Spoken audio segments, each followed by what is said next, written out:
ગાંધીનગર ખાતે ઇન્દ્રોડા પાર્કમાં ફરજ બજાવતા કાયમી કર્મચારીઓને હજી સુધી 7મા પગાર પંચનો લાભ મળ્યો નથી, જેના કારણે તેઓ આગામી દિવસોમાં હડતાલ પર ઉતરવાની ચીમકી ઉચ્ચારી રહ્યા છે. ગુજરાત વન શ્રમયોગી સંઘ આ મુદ્દે મેદાનમાં આવ્યું છે અને ઉચ્ચ કક્ષાએ રજૂઆત કરી છે.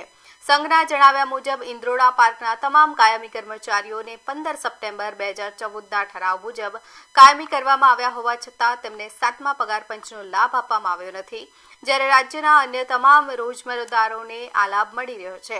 કોંગ્રેસ મહામંત્રીએ આ મુદ્દે તંત્ર પર આક્ષેપ કરતા જણાવ્યું છે કે સમાન કામ સમાન વેતન મુજબ આ કર્મચારીઓને ન્યાય મળવો જોઈએ. જો કે છેલ્લા કેટલાય સમયથી સરકારમાં અવારનવાર રજૂઆત છતાં કોઈ ચોક્કસ નિર્ણય લેવામાં આવ્યો નથી, જેના કારણે કર્મચારીઓમાં રોષ ફેલાયો છે.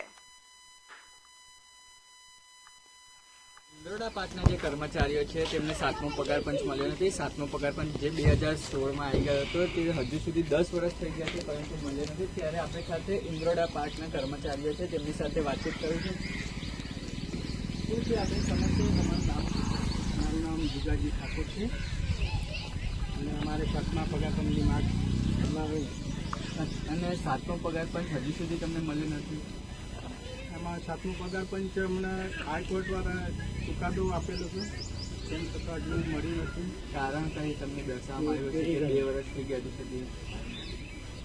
અમારે જે યુનિયનવાળા અમે લડીએ છીએ એમાં હજુ જે જવાબો આવે છે ટાઈમ આપતા જાય છે, તો મહિનામાં થઈ જાય, 2 મહિનામાં થાય, પણ હજુ સુધી 10 વર્ષ થયા તો એની છતાં પણ થઈ નહીં. આગામી સમયમાં સરકાર દ્વારા તમારો પગાર પંચ ન કરવામાં આવે તો તમે શું કરવા માંગો? આંદોલન કરવાનું. જેમ તમે જોયું કે આપણી સાથે જે ઇન્દ્રોડા પાર્કના કર્મચારીઓ હતા તે જોડાયા હતા, તેમનું કેવું છે કે અગર તેમને આગામી દિવસોમાં જે પગાર પંચ 7મો પગાર પંચ નહીં મળે તો આગામી સમયમાં આંદોલનની ચીમકી ઉચ્ચારી છે. શ્લોક ચૌહાણ, પાટનગર નેટવર્ક ન્યૂઝ, ગાંધીનગર.